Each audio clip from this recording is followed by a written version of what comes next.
La economía española va como una moto, y eso no es casualidad. España ha de ser una de las 3 economías que más crezcan en la Unión Europea. Estamos muy orgullosas, pero queremos más. Nos tenemos que abstener porque ellos son muy guapos, pues va a ser que no.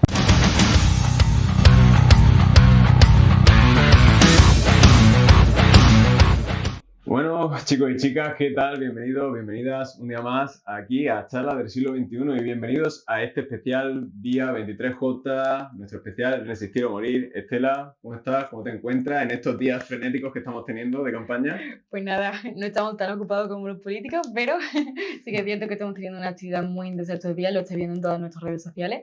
Y nada, hoy estamos aquí con ya la última entrevista antes del día electoral. Efectivamente, y hemos tenido ya 2 entrevistas más. Bueno, hemos tenido 3 si contamos también la de Víctor.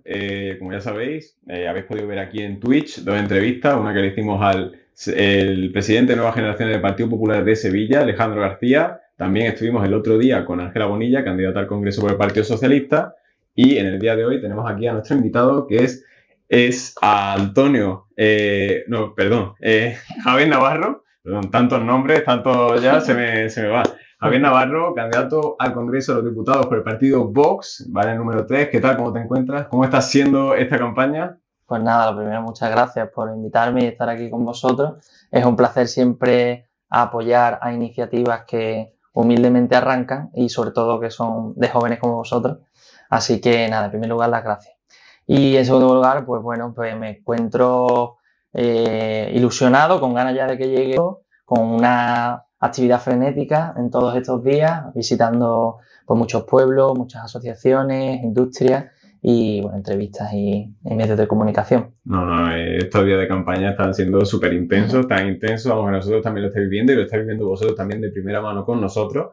Estela, estos días hemos estado también, pues como hemos dicho, en estos 2. Mucha gente se estará preguntando, porque has dicho tú, hoy es la última entrevista, dices, Claro. Pero claro, estarán haciendo cuenta y dirán, oye, de los 4 partidos principales... Tenemos 3. Tenemos 3, claro. ¿Dónde está Sumar? Pues bueno, chicos y chicas, en este caso pues ha habido una serie de problemas de agenda con la persona que venía a nuestro canal por parte de Sumar, por lo tanto, pues desgraciadamente no vais a poder tener su visión, sus ideas en este espacio. Así que bueno, cosas que pasan, pero bueno, les deseamos desde aquí humildemente pues que les vaya todo bien y ya veremos luego qué pasa en las elecciones. Pero bueno, ya centrándonos en ti, en todas las cosas que nos tienes que contar en el día de hoy, porque nos tienes que contar muchas cosas. Tuvimos ayer debate, tenemos muchas medidas, muchas ideas que nos han comentado la gente. Oye, pues tenéis que preguntarle por esto, que yo tengo curiosidad, por el tema, por ejemplo, de la ocupación, por el tema también de vuestra opinión sobre, por ejemplo, el cambio climático, que el otro día estaba opinando Espinosa de los Monteros. Tenemos muchas cosas de las que hablar hoy, pero antes yo creo que la gente necesita conocer un poco tu perfil, quién eres. Así que vamos a hacerte una pequeña introducción. Tú eres Javi Navarro, no Antonio Navarro, cuidado, aquí no confundamos conceptos. Tienes 32 años, nacido en Sevilla, arquitecto, también casado, padre de familia numerosa. Para gente joven, ¿cómo es ser padre a 32 años de familia numerosa? Cuéntanos, ¿cómo es esta experiencia? Bueno, pues yo creo que todo al final, la vida te va llevando por distintos caminos. Y a mí en concreto, pues gracias a Dios, tuve la oportunidad de, recién salido de la carrera, encontrar trabajo y al final es la mejor forma pues de poder desarrollar un futuro, ¿no? Y en pocos años pues formé una familia y aquí estoy con 3 hijos que tienen 4 años, 3 años y 1 año y nada, pues tienen una tarea extra a esta tarea política que se suma, por supuesto, a mi actividad profesional. Wow, no sé, para nosotros, o sea, hay mucha gente joven y tal, que a lo mejor pues también se piensa, oye, pues a mí me gustaría tener hijos, tal. ¿Cómo lo has podido tú compaginar en tu día a día? Tema también, no sé, si has recibido, no sé, alguna subvención, algo que te haya ayudado también el Estado. ¿Cómo ha sido eso? ¿Lo has podido solventarlo tú con tu familia? No, pues de hecho, el Estado recientemente ha sacado algunas ayudas para poder, conciliar en el periodo de maternidad, tanto para la mujer como para el hombre, pero para casos en los que ambos estén trabajando por cuenta ajena. En mi caso, que soy autónomo, pues esas medidas no aplican. Yo, al final tengo que trabajar desde el minuto 1 después de que mi mujer diera luz Y eso es un punto en el cual yo creo que nuestro partido, por ejemplo, hace mucho hincapié de cara a que los autónomos puedan tener también una actividad profesional pues digna, que puedan conciliar, que puedan tener todos los accesos a muchas posibilidades para que efectivamente puedan formar una familia, etcétera, ¿no? Yo en mi caso pues tuve la suerte de, como he comentado antes, de poder trabajar pues nada más recién salir de la carrera, y eso me ha permitido tener una independencia y poder formar la familia. Entre otras cosas también yo creo que al final entre todos creo que deberíamos de fomentar o crear una atmósfera propicia a que los jóvenes se impulsen a ello. No solo en el mercado laboral, que también que es lo principal para que te puedas independizar y estar de alquiler o comprarte una casa, tener un sueldo más o menos estable para poder tener hijos, etcétera, sino que además también yo creo que es un poco como un concepto, ¿no? Es decir, fomentar que no se vea algo raro, que no se vea, que se fomente, ¿no? Desde el medio de comunicación, desde las políticas, para que la gente se anime y esté incentivado, ¿no? Que luego yo creo que hablaremos un poco de este tema en propuestas. Sí, usted iba a mencionar que luego íbamos a hablar de todas las medidas que proponéis y todo, pero bueno, yo creo que a la gente le gustaría pues eso, conocer un poquillo, y creo que hemos conocido una pequeña parte de ti en este aspecto, de padre de familia, pero también tenemos tu lado más político, no solamente este lado más familiar, sino también político, ya que has sido miembro como vocal del Comité Ejecutivo Provincial, eres de Vox aquí en Sevilla, también eres asesor del grupo municipal en el área de urbanismo, responsable de Vox Jóvenes, has sido presidente de la Asociación Universitaria Despierta, premio al Diputado Revelación en 2015, la simulación al Parlamento Andaluz.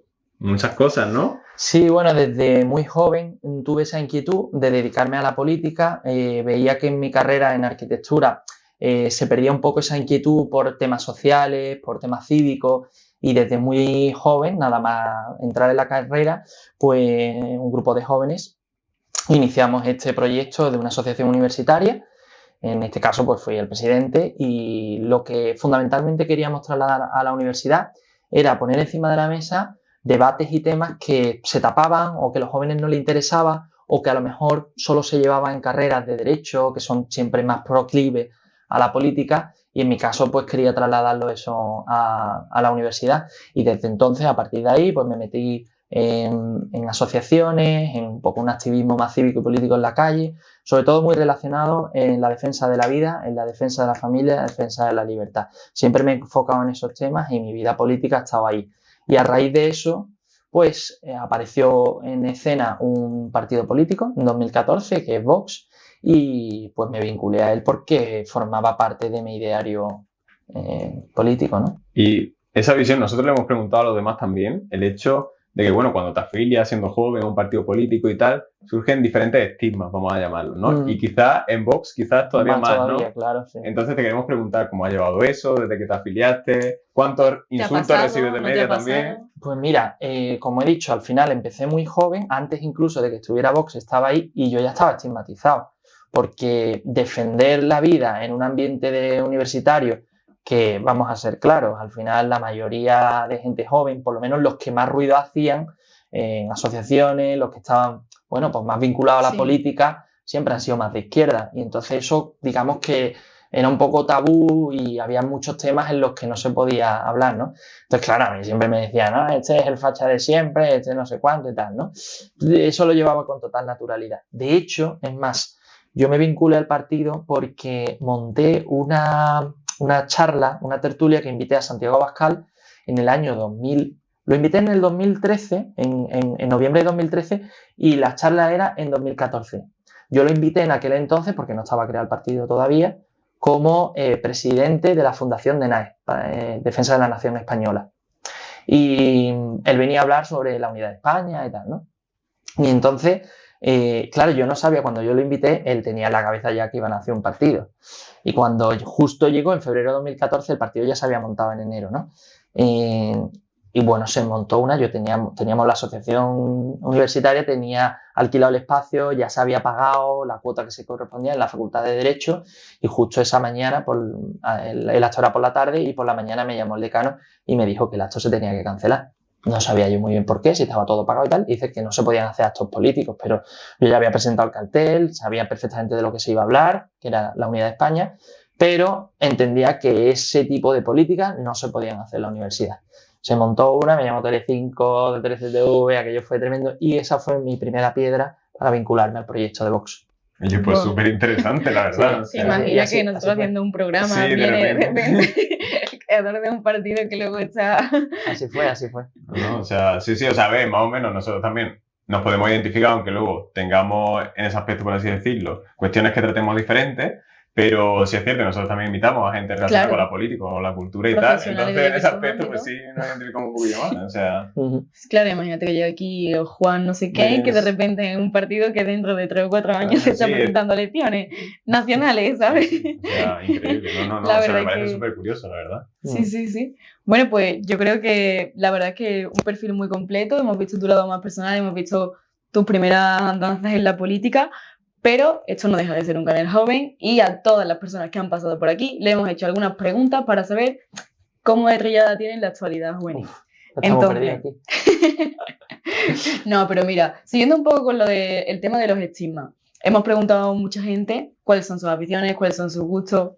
Mucha gente, cuando piensa en las personas de Vox, tiene la visión, por ejemplo, no sé, la tauromaquia o el flamenco, o si no, ¿qué podrías decirnos que te gusta hacer en tu tiempo libre? Bueno, de la cultura española sí que, bueno, podría decir que la Semana Santa, por ejemplo, sí que soy cofrade, pertenezco a 2 hermandades de Sevilla y sí que estoy vinculado a las cofradías desde pequeñito. Pero, por ejemplo, a la tauromaquia no tengo esa afición. He asistido una vez a los toros en mi vida, porque por cosas del partido, precisamente, me invitaron y tal, y bueno, fuimos a los toros un día. Y ya está, pero no soy aficionado a la tauromaquia. Hay un hermano mío sí que es aficionado, pero no, tampoco tengo, por ejemplo, yo creo que va mucho con lo que has vivido en casa, tus padres. En mi caso, por ejemplo, a mis padres no les ha gustado la tauromaquia, ninguno de los dos, y eso no nos lo han transmitido. Y luego también en tu círculo. Y mi círculo, por ejemplo, de amigos, pues ninguno le ha gustado la tauromaquia. Y por eso no he sido taurino. Y luego flamenco, pues tampoco mucho, ¿eh? O sea que no soy el típico... Mira, en Vox es cierto ese tema de estigmatizado porque es un partido que si de verdad se conoce un poco el tipo de personas que se acercan es totalmente distinto. Es cierto que hay gente, podamos decir, más tradicional, como habéis dicho, que le gusta un poquito más pues eso, el flamenco, la tauromaquia, que viste de una manera y tal, pero hay un montón de gente que de verdad que viene pues con una ropa, unas pintas, un pelo, un no sé qué, que a cualquiera podría decir, ¿seguro que este de vota Vox? Pues sí. Gente pues de cualquier barrio de Sevilla, de los sitios más humildes, de cualquier edad, o sea, tanto jóvenes como mayores, como adultos, etcétera. O sea que en ese sentido la palabra transversal está muy trillada ya, pero sí que os diría que es como muy transversal. Claro, al final nuestra idea con este tipo de programas, con este tipo de espacios, es precisamente pues dar a conocer un poco más de cerca los partidos, ¿no? Las personas que están detrás de ellos, porque las formaciones políticas también son personas, ¿no? Ujú. Al fin y al cabo. Y bueno, siguiendo un poco con la entrevista, nos comentabas, por ejemplo, que el flamenco no es muy de tu estilo, pero entonces, ¿cuál dirías ahora mismo que es tu cantante favorito o cuál es tu canción del verano del momento? Pues mi cantante favorito.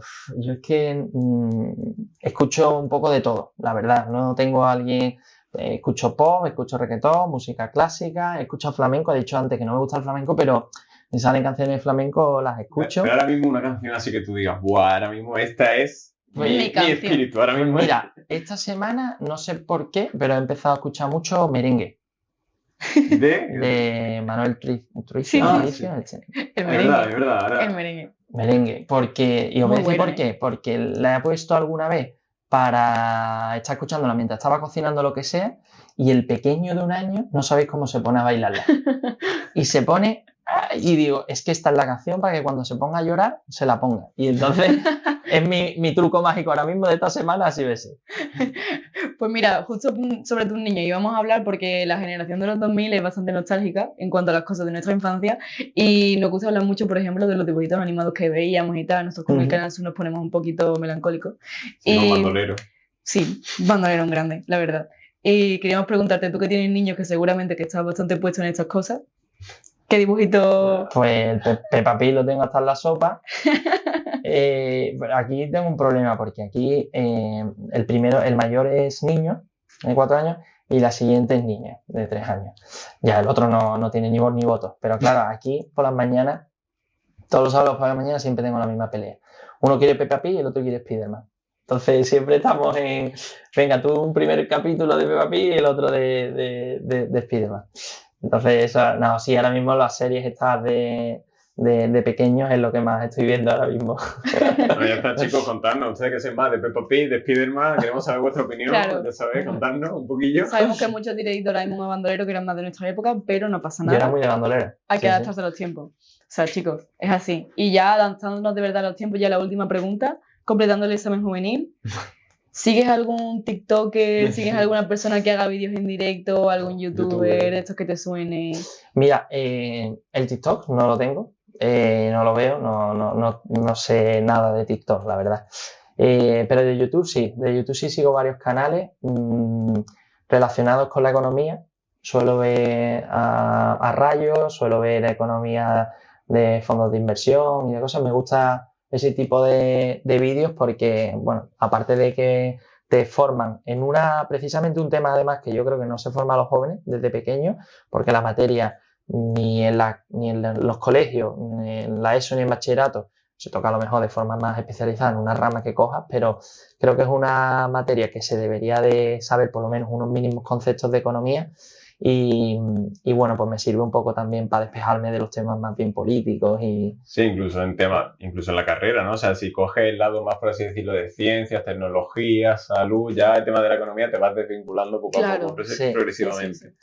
Sí. Bueno, pues yo creo que podemos dar por concluido, ¿no?, la parte personal y nos vamos a meter en temas serios. Sí, ¿no? yo creo que ahora es Y algo... el otro también, ¿en serio? No, hombre. Ya, Hombre, el tema dibujito yo creo que era el más importante. Claro. Todo el mundo estaba expectante en el a día de ver, hoy. yo en cualquier frase que vaya bandolero dentro, yo voy a tope. No. A tope, yo pongo todo. No, totalmente. Pero bueno, ahora es el momento de hablar ya de temas políticos, de lo que a muchos, como... Me hemos- está reajustando, ya se está poniendo Sí, en ya en estamos condiciones. serios, ya aquí me pongo serio. Vamos a hablar de temas políticos y vamos a hablar, como vuestro cartel dice, ¿no?, de lo que importa. Ujú. ¿Qué le importa a los jóvenes en estas elecciones? Bueno, pues yo creo que lo hemos tocado un poco también al principio. Al final yo creo que un joven lo que quiere es tener las garantías en el presente para proyectar un futuro, ¿no? Y de esta forma al final lo que le importa es tener garantías de que cuando acabe la carrera o cuando acabe la formación profesional que esté estudiando o cuando acabe el bachillerato y empiece a trabajar en cualquier sitio donde esté esta persona, estime oportuno porque le gusta irse al campo a trabajar en la agricultura o le gusta irse a la pesca o lo que sea, y tiene que tener las garantías de que ese empleo lo va a poder conseguir. Yo creo que es un fracaso muy grande para el sistema educativo, para la persona, el joven que estudia y por tanto para todo el resto de la sociedad, el hecho de que haya, voy a hablar de mi caso porque es el que conozco, que es arquitectura, que haya 600 arquitectos que salgan la carrera, pero la realidad es que en Sevilla hay trabajo para 100. Yo creo que eso es un fracaso. Al final, tú estudias una carrera durante 6 años, 6 o 7 o lo que sean, porque es una carrera difícil, y que luego no vayas a poder desarrollar tu actividad profesional vinculada a lo que has estudiado, ¿no? Es un dinero que al final el Estado está invirtiendo en esa persona, porque sabéis que al final la educación pública se paga una décima parte de lo que realmente cuesta al Estado el que tú estés estudiando una carrera, y que lo que quiere cosechar el Estado es un talento, una calidad para poner al servicio de la sociedad, no para que ese talento y esa calidad se la lleven otros países, ¿no? Que es lo que está pasando. Yo salí en el año 2015 de la carrera y te diría que el 80% de mis amigos de arquitectura están hoy en día todavía siguen trabajando fuera, porque al final ya formas ahí una familia, alquilas y te estableces allí. Te estableces, Sí. claro. O sea, suele pasar mucho, es cierto, el tema de que muchas personas, muchos Sí. estudiantes y tal se vayan, porque al fin y al cabo también es una posibilidad, ¿no? El poder... La famosa fuga de talento, vamos. Eso es. Efectivamente, pero bueno, es también complicado, ¿no? El hecho de atraer de nuevo ese talento, porque como tú bien has dicho, ya se han constituido allí y tal. Sí. Algunos, pues evidentemente, supongo que echarán de menos, ¿no? Estar aquí con sus familias y tal. pero es complicado. Yo Pero creo por lo eso menos de- no cortarlo, ¿no? O sea, por lo menos evitar que sigan saliendo, ¿no? Y creo que eso es importante. He dicho una, pero por seguir, si tenemos más tiempo, diciendo más, que Sí, creo por que son supuesto. importantes, por ejemplo, la vivienda, ¿no? O sea, es el empleo, que para poder independizarte, es la vivienda, y creo que aquí tenemos que tener una apuesta muy clara, bien para reducir los precios del alquiler y bien para reducir el precio de la vivienda. Son los dos tipos de compra, ¿no? Me refiero de vivienda. Y aquí lo que hay que hacer, al final, como en economía, en todo es oferta y demanda. Entonces, la oferta hay que aumentarla. Nosotros somos muy claros en tema de vivienda, que apostamos por una liberalización del suelo. Eso quiere decir que ahora mismo tenemos diferenciados 3 tipos de suelo: el suelo urbano, suelo urbanizable y suelo rústico.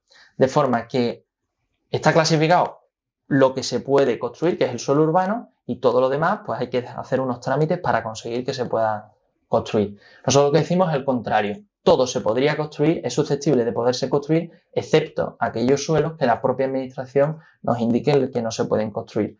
Bien por ambiental, bien porque hay pues un tema histórico, un tema cultural, etcétera, ¿vale? Y la nueva ley del suelo, por ejemplo, andaluza, la lista, creo que ayuda mucho a eso. ¿Por qué? Porque te dice, oiga, usted puede construir donde quiera siempre y cuando amplíe la mancha ya consolidada urbana. Es decir, que si yo a mi mano tengo un suelo, supongamos Bormujo, y Almensilla está aquí, aquí hay un terreno que no hay nada de comunicación, suministros, agua, luz, etcétera, no puede usted construir por aquí por el medio. Oiga, amplíe esa mancha periférico poco a poco a lo que tengamos en Bormujos, ¿no? Y yo creo que eso es lógico, intentar con ese aumento de oferta bajar los precios. También hablamos de reducir las cargas y las trabas burocráticas que tengamos en todo el proceso de edificación, en licencia de obra, ICIO, etcétera, y sobre todo la bonificación y el impulso para que los más jóvenes puedan entrar a vivir. ¿Cómo? Reduciendo no, en la primera vivienda que quieras comprar se eliminaría el IVA. Es un incentivo de un 10% que tienes de IVA sobre la vivienda que puedes facilitar para que esa persona decida al final comprar. Eso por un lado. Y por otro lado, viviendas hasta 300.000 euros, la exención del impuesto de transmisiones patrimoniales. Y yo creo que, bueno, que poco a poco facilitaríamos ese acceso a la vivienda. O sea, actualmente lo resumiríamos principalmente en todo el tema de educación, principal problema, vamos a decir, que encuentra Vox actualmente, y también el tema de la vivienda, uno de los problemas. También los jóvenes, es cierto, y cuando nosotros hemos ido a hacer entrevistas a la calle y tal, el tema de vivienda se ha puesto mucho... claro, el tema del alquiler. Efectivamente, Sí. se ha puesto mucho en consideración. Y te quería preguntar, o sea, el otro día, ayer estuvimos viendo el debate, ha sido una pequeña valoración que luego tendremos, chicos y chicas, en un ratillo, cuando acabemos esta entrevista, tendremos luego un pequeño post-debate, pero queremos saber un poco tu valoración de ayer. ¿Crees que todos estos temas se reflejaron ayer? ¿No? Bueno, yo creo que lo primero es que un debate es complicado. Al final se hace mucho la crítica de hay pocas propuestas. Bueno, el tiempo es muy limitado. Hay 3 personas en este caso que hablaban. Con una réplica, con una pregunta, se pierde mucho el tiempo. Eso por un lado, ¿no? Yo creo que sí que fue un debate que se lanzaron algunas propuestas. Fue un debate, en mi opinión, que fue un 2 contra 1, porque al final era evidente que iba a pasar. Había un bloque muy marcado. Además se llevan de la mano, se entienden y se quieren juntos, ¿no?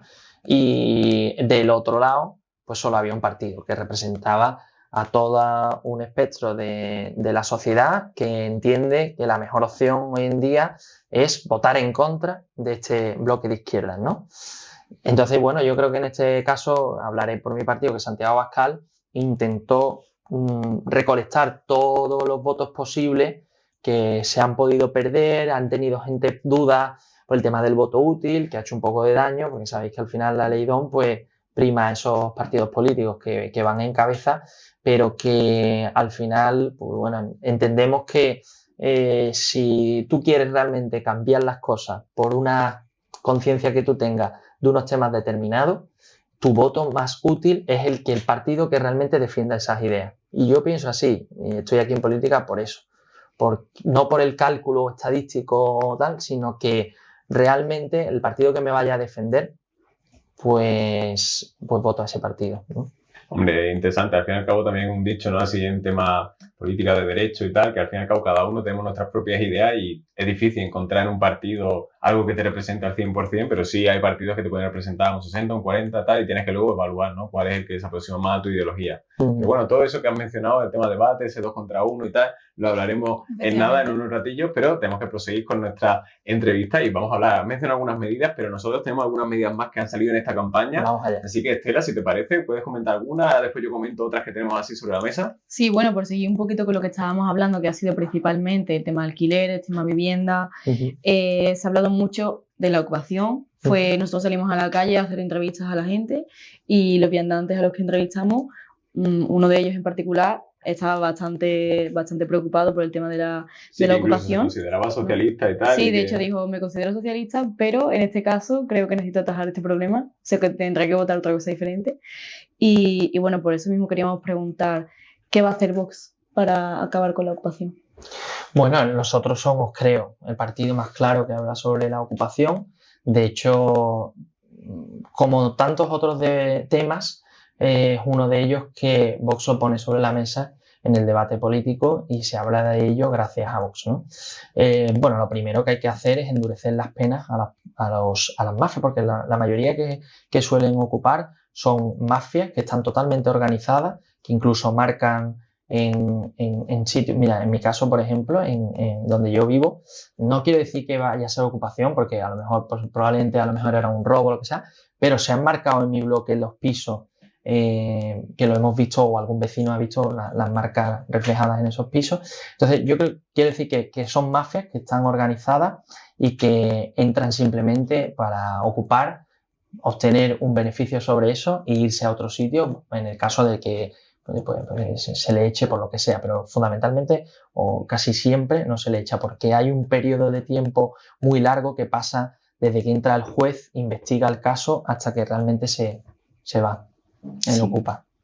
Entonces, bueno, yo creo que es un problema muy grave que tú tengas una vivienda y que te la ocupen y no pasa absolutamente nada, ¿no?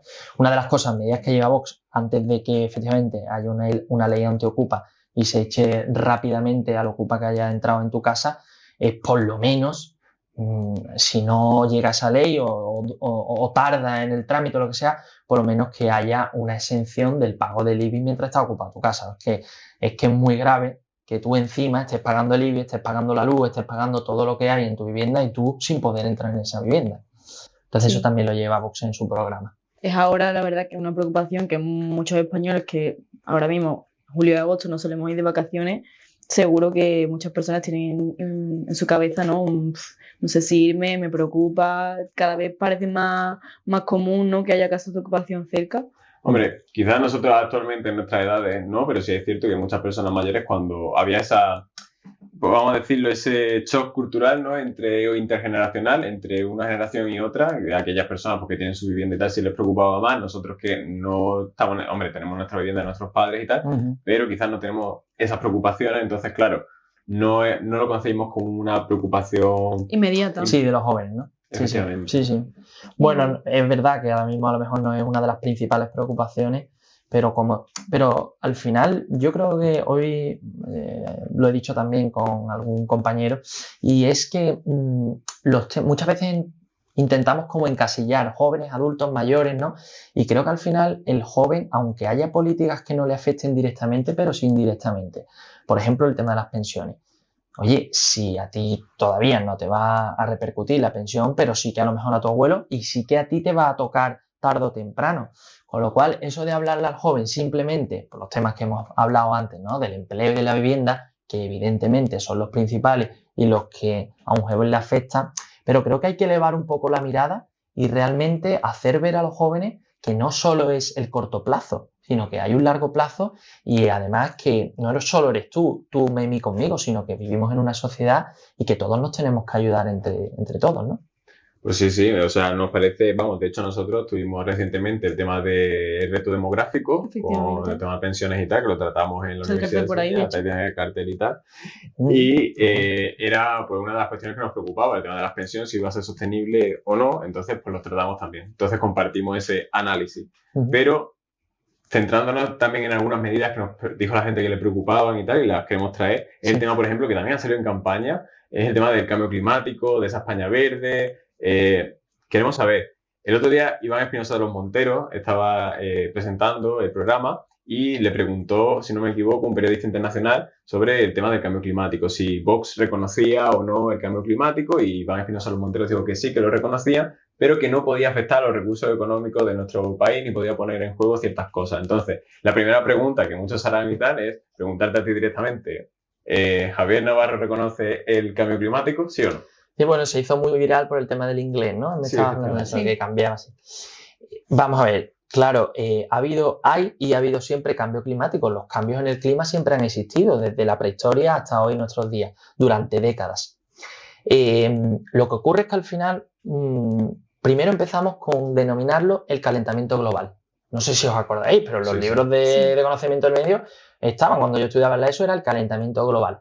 Porque era algo medible, porque se podía medir que a lo largo del tiempo pues iba a subir. De hecho, dicen que para dentro de 100 años, me parece, estoy hablando de memoria, subirá 1 grado el clima, la temperatura.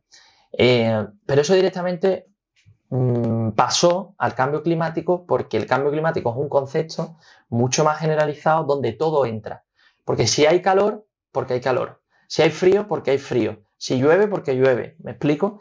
Es un concepto mucho más abstracto que todo cabe. Entonces, puedo explicar ante cualquier suceso meteorológico, puedo explicar lo que sea. Eso por un lado, ¿vale? Entonces, sí, claro, hay cambio, pero entendemos que, bueno, que eso es un proceso de la naturaleza que nada tiene que ver con una afección directa del hombre, ¿no? Y por otro lado, entiendo que las políticas que se están llevando a cabo están puramente ideologizadas por este cambio climático y afectan, como decía Iván, a nuestros sectores principales de la economía. Cuando además, como esto es un problema global de toda la Tierra, no podemos estar con una mochila a la espalda en esta carrera económica. Europa y España va con una mochila llena de piedras en esta carrera. Oiga, vamos a perder seguro. Europa está haciendo los deberes y está reduciendo el CO2, pero es que China en el mismo tiempo está triplicando ese CO2. Con lo cual, es que no estamos jugando con la misma baraja de cartas. Claro, pero entonces ahí lo que cabría quizás interpretar, ¿no? O sea, hay dos hechos entonces que podemos dejar claro. Uno, el cambio climático, por así decirlo, existe, y la contaminación, al fin y al cabo, de este tipo de producciones en masa que se llevan en China o se llevan en otros sitios, Efectivamente. afecta. Eso lo podemos dar por sentado. Ahora, la cuestión es, ¿cómo lo atajamos entonces? Es decir, si no queremos que nuestra economía no se vea perjudicada, que tampoco incrementemos ese impacto que pueda haber por el tema del uso de recursos en exceso y tal, ¿cómo lo podemos atajar? ¿No comprando productos en el exterior o cómo exactamente? Pues teniendo el mayor sentido común posible. Lo que no se puede hacer es café para todos. En Sevilla, por ejemplo, en concreto, ya que estamos aquí, es una de las ciudades de España con mayor índice de emisiones. Entonces, no podemos exigirle a Sevilla lo mismo que se le puede exigir a Madrid, por ejemplo.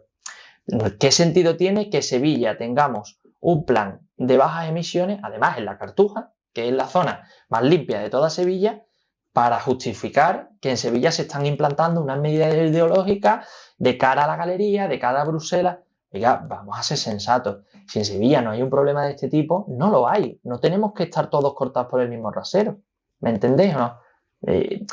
Al final, donde haya un problema, pues vamos a atajar ese problema y por qué hay ese problema. Y a lo mejor pues hay que reducirlo. Y además está en esa dirección, o sea, en reducir, pero no por las políticas, sino porque a la propia empresa le interesa. Le interesa contaminar menos, tener menos productos, menos residuos, etcétera, etcétera.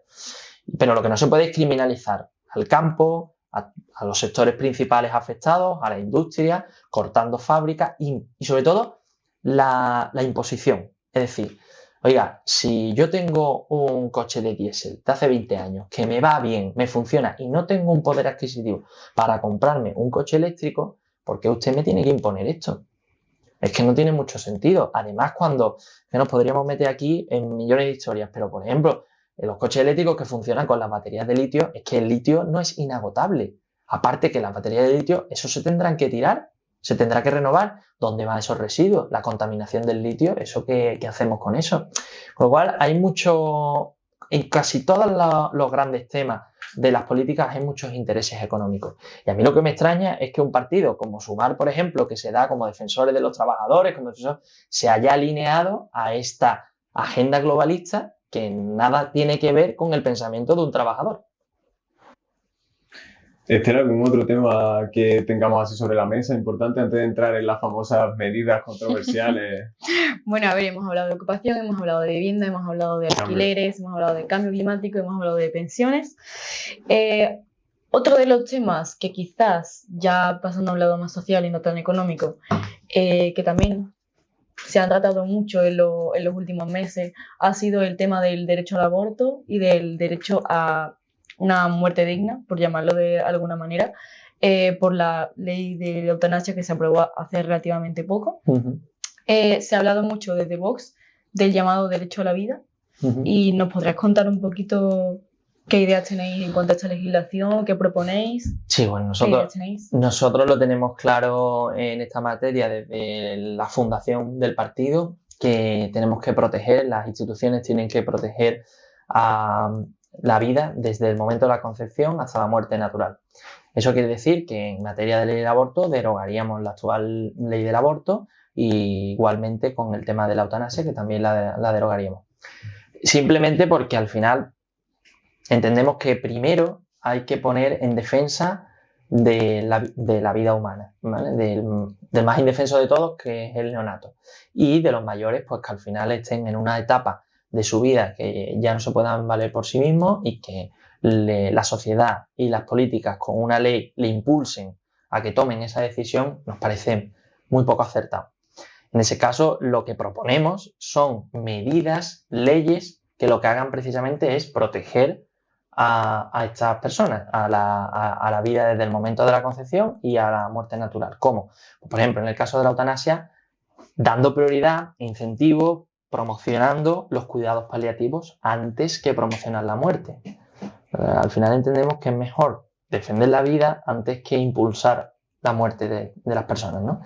En el caso, por ejemplo, del aborto, pues lo que intentamos es ayudar de alguna forma a las madres que quieran tener a su hijo de todas las formas posibles, con mayor información, con ayudas materiales, económicas, psicológicas, y en el caso de que al final pues no decidan no tener a ese hijo, pues también darle la posibilidad de que haya una amplia red de adopción, que el proceso sea mucho más ágil, que pueda haber una lista amplia de espera para personas que quieran tener esa posibilidad de adoptar un niño.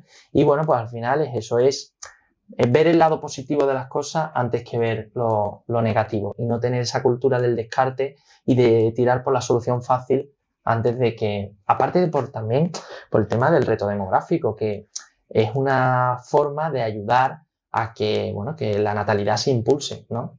Y el aborto y con otras medidas feministas, etcétera, han provocado que tengamos pues 1,2 hijos por madre, muy lejos de las cifras que se deberían de tener para poder tener el recambio generacional en España. Comprendemos las medidas, ¿no? Pero que hay, por ejemplo, de la voluntad de estas personas, porque al fin y al cabo, que exista una ley que permita la interrupción voluntaria del embarazo no obliga ni fuerza a ninguna madre embarazada a tener el hijo, ¿no? Pero seguro que muchas mujeres hoy se preguntan, si por ejemplo saliese Vox a gobernar y se derogase esta ley, ¿sería posible abortar? A ver, Vox no obliga, claro que no obliga, pero lo que estamos intentando es que desde la política se incentive y se proteja a esa vida humana, porque al final lo decías tú antes, ¿no? La decisión de la madre, bueno, pero ¿y la decisión del niño? Porque esa madre va aparejada con otra vida y está decidiendo por esa vida que lleva dentro. Ella está decidiendo por la otra persona. El derecho a decidir, que se llama ahora, no lo está teniendo esa hija que pueda llevar en su seno, ¿no? Entonces lo que se está intentando incentivar es proteger de alguna forma, no obligar, sino que se proteja con mayor información, con medidas materiales, porque además es que está comprobado y está estudiado que estas personas, si se le da esa información y se le dan esas ayudas, perfectamente cambian de opinión y deciden seguir adelante con el embarazo de o de esa hija. Y no podrían ser, por ejemplo, compatibles, o sea, que sea posible interrumpir voluntariamente un embarazo, pero que también en el caso de que se quiera seguir adelante haya todas estas facilidades para impulsar, como decíamos, la natalidad, pero tampoco para, si no se decide, condicionar desde la élite política la vida de una persona. Mira, yo creo que al final esto es un tema que, como todo en la vida y todo en la sociedad, poco a poco se ha ido fomentando y transformando una forma de pensar en la sociedad. Entonces, evidentemente, con la fuerza política que nosotros hoy en día tenemos, no podemos llegar al objetivo político que nos gustaría, que muchos entendemos que sería lo óptimo, que es un aborto cero en nuestra sociedad, ¿vale? Que sería lo deseable. Pero sabemos que es difícil, igual que con otros temas, con el estado de las autonomías y tal, es difícil poner de acuerdo a que haya personas que decidan esto. Por eso, ahora mismo lo que optamos es a derogar esta ley que tenemos ahora, que una niña de 16 años no pueda tomarse una cerveza porque legalmente no pueda, o no pueda tener un coche, un carnet de conducir, y sí que pueda ir a abortar libremente sin que sus padres puedan hacer nada, ¿no? Entonces, volver a la ley que teníamos antes, que es una ley de plazos, y que bueno, que lo que hace es acotar, es como decíamos antes, es acotar al final los casos excepcionales que se puedan dar. Pero entendemos que no hay esa voluntad de personas que, de verdad, yo creo que al final si tú ayudas a las personas a llevar adelante un embarazo, cuando uno es, yo que he tenido 3 hijos, no he sido madre, no he llevado en mi seno a un niño, pero sé lo que es que mi mujer lo tenga y sé lo que se vive y se lleva por dentro, ¿no? Y eso es algo tan especial que cuando una persona tiene un embarazo, yo creo que si se le dan todas las facilidades y posibilidades desde las administraciones, yo estoy convencido de que quiera seguir adelante con el embarazo. Yo, pasando ahora, hemos tocado también este tema que me parece importante, Estela. Yo sé que ahora Emilio estará todo en el chat, pero antes de dar paso a que nos cuentes todo lo que se ha visto en el chat, vamos a hablar también de los temas controversiales, que esto quizás da un poco más de juego, pero eso sí, pedimos moderación en este aspecto, porque yo sé que son temas sensibles, que la gente de un lado pues, puede opinar una cosa, de otro lado puede opinar otra cosa. Como con todos los temas, como con todos los colores políticos del mundo, siempre hay que hablar desde el respeto y estamos aquí para debatir, para traer propuestas y para hablar de todo. Así que eso. Así que vamos a empezar con algo así, yo creo que es más relajado, ¿no? Un tema que, bueno, que nos ha afectado aquí a los andaluces, que ha sido el tema, y que ha afectado sobre todo a Vox en este caso, que ha sido el tema este de Macarena Olona. Se presentó aquí a las elecciones andaluzas, de repente no sabemos qué pasó ahí, se fue, ahora forma un partido nuevo, has dicho varias cosas sobre Vox. Dentro del partido Vox, ¿cómo está llevando eso? Bueno, dentro del partido, no sé, te hablo también para los andaluces, ¿no? Que hayan depositado en su día su voto a Macarena Olona y hayan dicho, oye, ¿pero qué ha pasado aquí? Bueno, Macarena al final tomó después de las andaluzas un camino independiente a Vox. En ese momento, pues nada, el partido, la opción que tenía era seguir adelante, tener su vida parlamentaria y bueno, después de todas las declaraciones que ha ido ella haciendo y tal, pues se ha visto claro que, bueno, que Vox se ha mantenido firme en sus postulados ideológicos y Macarena pues optó por otras posiciones ideológicas y ya está. Yo no he tenido ningún contacto con Macarena después de que se haya ido. Y tampoco creo que al final dentro del partido se le haya dado muchas más vueltas. Lo que pasa es que es verdad que, bueno, que ella sí que tenía una repercusión mediática por los seguidores que tenía en Twitter, en Instagram, lo que sea, que al final pues ha sido muy, muy relevante el hecho de que esta persona se haya ido del partido, pero que esto suele suceder en todos los partidos, en el Partido Socialista, en el PP, incluso en Podemos, oye, que se vaya el vicepresidente Pablo Iglesias de Podemos, bueno, no se ha ido de Podemos, pero que se vaya y se... Bueno, sí, lo que pasa también con Errejón. O con Errejón y tal, bueno, pues ha pasado muchos sitios, ¿no? Y ya está, pues otra etapa y a seguir adelante. Sí, pero bueno, nos tocaba eso de primera mano, andaluces, normal. El hecho de eso, de que fue la persona que los andaluces depositaron su voto y bueno, no, teníamos que preguntarlo, era algo que nuestros seguidores también pedían. Obviamente que para los votantes que ha, digamos, defraudado su confianza, pues también para los afiliados y simpatizantes, pues más todavía, ¿no? Claro, eso precisamente era lo que queríamos hablar, porque como era la sensación dentro de Vox, porque sabemos más o menos cuál ha sido digamos, el parecer de los líderes nacionales, pero no quizás de aquí, de los propios de aquí de Andalucía, que era también lo al fin y al interesante, cabo, ¿sabes? claro. Que son los que lo han tenido de primera mano. Sí, codo con codo trabajando con ella. Efectivamente. Sí. Efectivamente. Bueno, pues ya está. Nos veremos en otro momento y se acabó, ya está. Que te vaya bien y te vaya bonito, como suele decir, ¿no?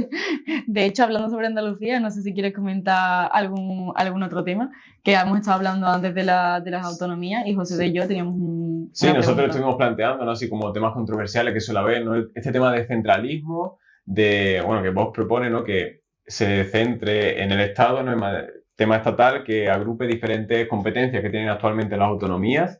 Eso aquí con un espíritu andaluz arraigado, fuerte y tal, ¿cómo se lo puede explicar a un andaluz así que diga, oye, ¿Cómo pues se mira, compatibiliza? claro, efectivamente, ese tema Bueno, a ver, centralista. Vox lo que dice no es quitar la sensibilidad, la cultura, lo más propio de un andaluz, un sevillano, un gaditano, sino que lo que está hablando es de que políticamente, lo que quiere Vox en sus objetivos finales es un Estado políticamente unitario y administrativamente descentralizado, de forma que no haya esa duplicidad administrativa que redunde en un mayor gasto político y administrativo. Simplemente eso. Por otro lado, entendemos que el Estado de las Autonomías ha sido un Estado bien intencionado, pero que ha sido un fracaso por varias razones. Una, por la desigualdad que genera entre españoles, porque al final son 17 reinos de taifas que cada uno tira por su lado. ¿En qué país del mundo al final la sanidad o la educación, materias tan importantes, lo hemos visto en la pandemia, por ejemplo, cada autonomía tira por su cuenta? Pues Vox plantea por ejemplo, una recentralización de compras de la sanidad. En materia de educación, pues por ejemplo, que haya una única evaluación de selectividad, que no hagamos distintas exámenes de selectividad, pues porque al final pues puede ser que haya en un sitio que tenga mejor calidad educativa que en otro y genere desigualdad.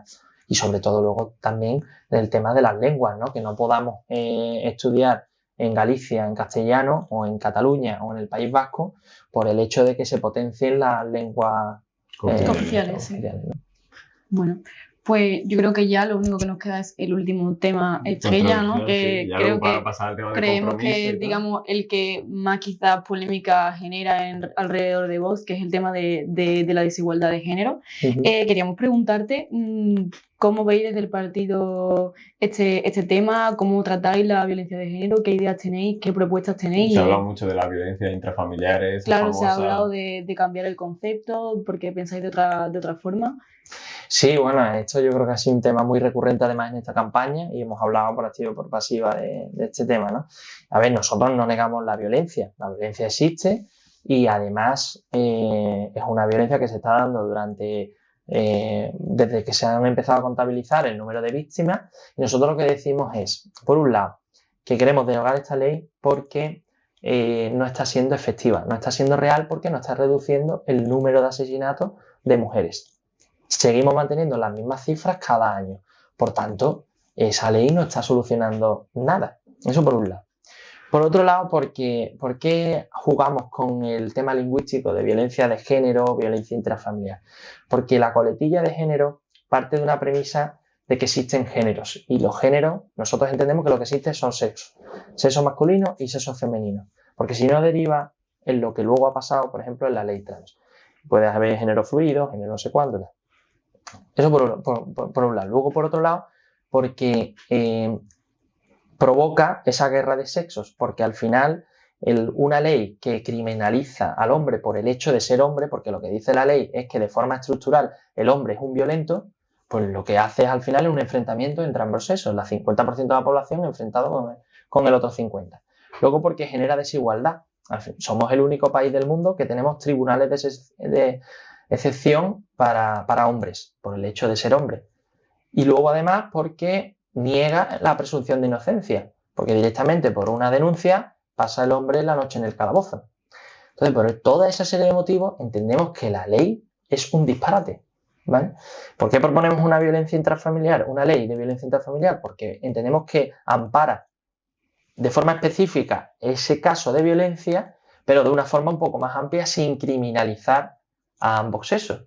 Y hablamos de violencia que ocurre en el ámbito familiar porque puede pasar que un hombre mate a una mujer o puede pasar también que una mujer pues mate a un niño. ¿Que los índices de asesinatos son menores? Perfecto. Si ahí no vamos a entrar, en esa guerra de estadísticas no queremos entrar. ¿Queremos atajar el problema? Por supuesto. Es más, somos el único partido político que dice claramente que hay que endurecer las penas. Lo que no podemos hacer es lo contrario, que haya 100 violadores en la calle y que haya más de 1000 violadores o agresores con rebajas de penas por culpa de esta ley. Entonces, no sé, que siguen tachándonos de que no, que la negamos, pero es que no lo negamos, es que hablamos de violencia claramente, sin ningún tipo de problema y de tapujos, ¿no?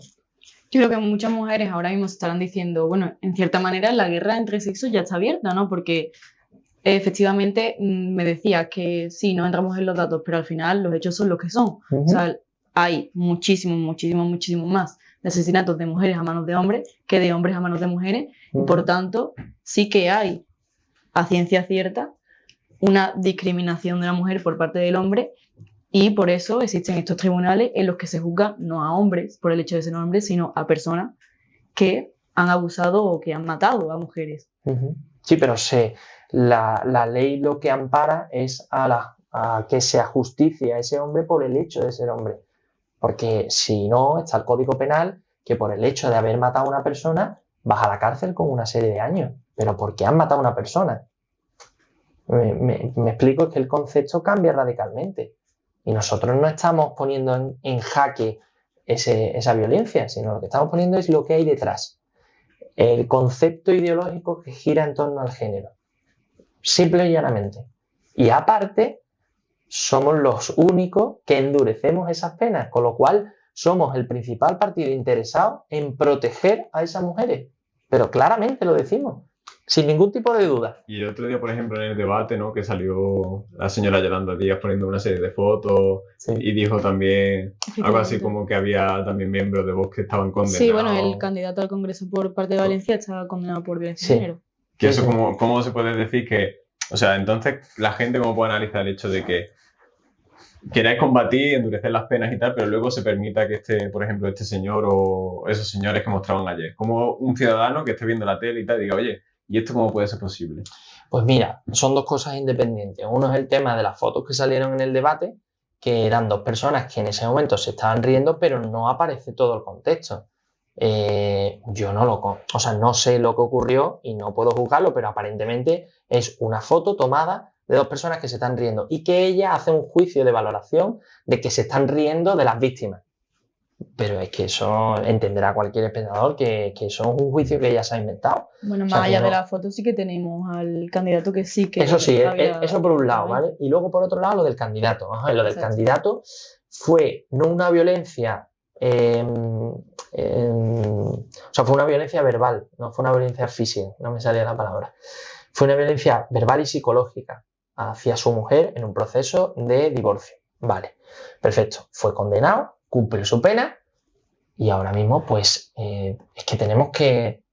O sea, ¿creemos o no creemos en la reinserción de las personas? Bueno, esta persona estuvo condenada por esto, pero es como si yo mañana robo 1 millón de euros y he pagado mi condena con 12 años de cárcel, salgo y se me tiene que criminalizar o decirme ladrón por la calle porque, a ver, bueno, sí, estuvo mal lo que hice, por supuesto, pero he pagado ya mi condena, ¿no? No puedo ejercer mi derecho a estar en la vía pública, a presentarme a unas elecciones como cualquier otra persona. Pero entonces, ¿cree Vox o no cree en la reinserción? Porque si por una parte proponemos la prisión permanente revisable para personas que estén condenadas por violencia de género o por violencia intrafamiliar, de acuerdo con los conceptos de vuestro partido, pero sin embargo tenemos a un candidato en esa situación que sí que se ha reinsertado en sociedad, que no está en prisión y que de hecho se está presentando a un cargo público. Muy claro, o sea, claro que creemos en la reinserción de esas personas en la sociedad. Lo que ocurre es que estos violadores o agresores son reincidentes. Es que distinto sería que esta persona hubiera salido de la cárcel y luego hubiera vuelto a hacer lo mismo. Es que eso es distinto. Entonces, claro que creemos en la reinserción de las personas una vez pasadas las condenas, pero lo que decimos, en este caso, por ejemplo, de agresores y violadores, es que hay personas que son violadores y agresores en serie y que van a seguir haciendo eso. Y por eso entendemos que para esas personas que son reincidentes se les debe tener una consideración de cadena perpetua o cadena perpetua revisable. No sé si tenemos algunos comentarios por el chat, no sé si tenemos temas que se hayan sacado. No, he visto así que han comentado algunas cosillas, ¿no? Sobre temas relacionados, pues bueno, con lo que estábamos hablando al principio, temas de China, he estado leyendo, ¿no? Lo de que si China ejerce, pues hace distintas cosas, nosotros como que tenemos que seguir lo mismo y no pensamos en lo contrario. Y algunas cosas pues relacionadas con lo que se están hablando, que si estabais en contra de una muerte digna, por ejemplo, y comentando algunas cosas relacionadas, pues bueno, con lo que hemos estado hablando durante estos últimos momentos. Eso es lo que se está hablando por el chat ahora mismo. Pero bueno, vamos un poquillo regular de tiempo en ese aspecto, Sí. así que vamos a concluir con los 2 puntos importantes, Efectivamente. que son, en este caso, los 3 compromisos. 3 compromisos que, en este caso, Javier Navarro, número 3, por Vox, a la lista del Congreso, se compromete en caso de salir elegido delante de las personas. ¿Qué 3 compromisos, si llegas al Congreso, te comprometes con aquellos que te han votado? Bueno, pues una de las cosas que a lo mejor no hemos hablado ha sido el tema de infraestructuras, que yo creo que para Sevilla son fundamentales, y el primer compromiso sería reivindicar en el Congreso la valoración, la financiación que después de 37 años Sevilla sufre como un farolillo rojo, la infrafinanciación de Sevilla, para que por fin pues tengamos una S40, el anillo totalmente cerrado, a través de un túnel o a través de un puente, que finalmente parece que es lo que va a ser, pero que tengamos un anillo de la S40 cerrado, que tengamos una infraestructura por fin de conexión del aeropuerto con la estación de Santa Justa, ya bien sea ferrocarril o bien sea de metro, y que la estación de Santa Justa pues también tenga conexión con la línea de metro. Eso en temas de infraestructura sería el primer compromiso. Segundo compromiso, pues como arquitecto, por supuesto me preocupa muchísimo la vivienda. Sería una primera batalla para que los jóvenes por fin puedan tener más fácil ese acceso a la vivienda, con lo cual impulsar planes de vivienda estratégicos para que se pueda, lo que hemos comentado antes, bonificar el IVA, bonificar todos los impuestos que tengamos y por fin rebajemos esos precios de alquiler aumentando la oferta o el precio de la vivienda, si bien quiere una persona pues poder comprar su vivienda. Y un tercer compromiso pues sería, a mí me gustaría, la ambición que tengo sería, si estuviera en el Congreso, pues sería promocionar, impulsar y tener más lazos de España con Iberoamérica, con Hispanoamérica, y de esa forma poder tener más acuerdos comerciales, impulsar pues la historia de España en aquellos lugares, combatir esa leyenda negra, y creo que es un tema también muy importante que a los jóvenes se deben transmitir para que estén orgullosos de la historia y de todo lo que hemos hecho en este tiempo. Pues bueno, esos son los 3 compromisos del partido Vox, en este caso de Javier Navarro. Y antes de ir a ese último minuto de oro, ¿no, Estela? Hay que preguntarle la pregunta que le hemos hecho a todos los candidatos. Y es, este sábado de reflexión, ¿qué se hace? ¿Se va a la playa? ¿Se está con la familia? ¿Qué planes tiene? O sea... Pues mira, tengo una boda mañana por la noche en la Puebla de Cazalla, así que estaré de boda, porque por la noche estaré en la boda y luego el sábado, cuando me levante, Día de que no sé recuperación. día de recuperación, efectivamente. Pasaré el día un poco en familia y tranquilo y esperando un poco a que llegue el domingo, que será un Tourmalet. Sí, será un día, nosotros aquí en Charlotte lo viviremos 100%, Sí. y vamos, va a ser duro. Bueno, Pues, antes de que se termine, que acaban de preguntar de si ve fácil un pacto entre PP y Vox, y en caso de ser necesario, la unión para un gobierno de derechas. Emilio desde cámara, por si no nos están Sí. escuchando. No, ahora lo veréis, está comentando. ahora lo veréis, pero está en modo técnico, ahora mismo audiovisual, pero ahora en cuanto acabemos... Efectivamente, Emilio detrás de cámara está leyendo un comentario que hemos tenido en el chat, que justo estábamos preguntando, debe ser reciente, cómo se ve la posibilidad de un pacto PP-Vox. A ver, pues a mí me da mucha pena decir esto, pero es que Feijóo ha dicho por activa y por pasiva, hasta ha presentado un documento para firmar a Pedro Sánchez diciéndole que si no le dan los números, si Sánchez consigue ganar las elecciones, él no va a impedírselo y que él facilite el gobierno a Pedro Sánchez. Feijóo ha dicho por activa y por pasiva que prefiere gobernar o pactar con el Partido Socialista antes con Vox. A Vox no le ha dicho nada. Entonces, ¿lo veo factible? ¿Lo veo posible? Pues ojalá, pero a día de hoy a ciencia cierta no lo tengo claro. Ojalá haya un pacto de gobierno porque al final lo que transmite también la gente es, oye, yo quiero a Feijóo porque me gusta más, perfecto, o sea, son opciones políticas, cada uno que vote al que en conciencia crea que es más oportuno, pero si tienes alguna duda de si votar a uno o a otro, sí que tengo claro que no es porque sea mi partido, pero el voto más útil es a Vox, porque va a ser realmente el que sirva de contrapeso a que las políticas que uno pueda más o menos estar de acuerdo, pues se lleven a cabo al gobierno, porque si no, tengo muy claro que Feijóo va a intentar pactar antes con Sánchez que con Abascal. Bueno, no sé si alguien tiene alguna preguntilla más por el chat. Si no, ya sí que sí, Si damos no, vamos paso a al tener minuto que de dar oro. paso a ese minuto, ¿no? Que se denomina de oro, en el cual, pues bueno, intenta el candidato convencer a todos esos, en este caso jóvenes que nos estarán viendo en el día de hoy y que, bueno, a lo mejor tienen alguna duda sobre qué votar el domingo. Así que si no hay nada más, Emilio. No, nada mismo ni nada. Nada más, pues bueno, Ahora sí que sí, damos paso al minuto de oro, que es todo tuyo. tú acabas. Bueno, pues nada, muchas gracias a todos por estar aquí en el día de hoy acompañándonos y deciros que lo que hemos hablado durante todas estas charlas, que al final el partido que va a representar con mayor fuerza a los jóvenes en defensa de la familia, en defensa de la vida, en defensa no de un corto plazo, sino a largo plazo, para que haya un futuro mejor para esos jóvenes, es el partido Vox. Porque lo llevamos en el programa, lo llevamos en nuestro ADN y porque además, bueno, tenemos un compromiso que además lo estamos demostrando en Castilla y León, por ejemplo.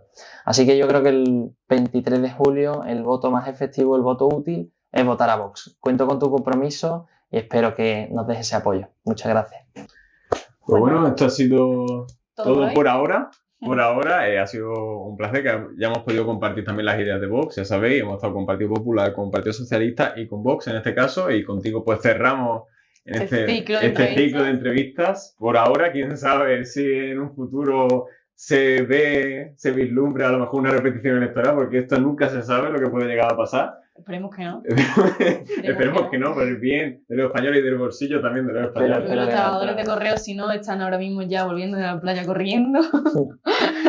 Pero bueno, eso ha sido un placer y bueno, esperemos que te hayas pasado dentro de lo que cabe bien. Muchísimas gracias, me he sentido muy cómodo y nada, que tengáis mucha suerte también en este proyecto, que sigáis perseverantes porque muchas veces os vendrán los bajos, pero seguro que tendréis sus frutos. Sí, quién sabe, a lo mejor luego acabamos también candidatos al Congreso por algún partido, ¿no? Nunca se sabe. Nunca se sabe. Nunca se sabe. Así que... O entrevistando a uno que después funda un partido también. Exacto. ¿Qué pasa? Así que pues nada, en este caso, Emilio, te voy a pedir que ocupe nuestros lugares para que nosotros podamos despedir fuera de cámara a nuestro invitado y te voy a pedir que ponga nuestra intro de 23J. Que la economía española va como una moto. Y eso no es casualidad. España ha de ser una de las 3 economías que más crezcan en la Unión Europea. Estamos muy orgullosas, pero queremos más. ¿Nos tenemos que abstener porque ellos son muy guapos? Pues va a ser que no.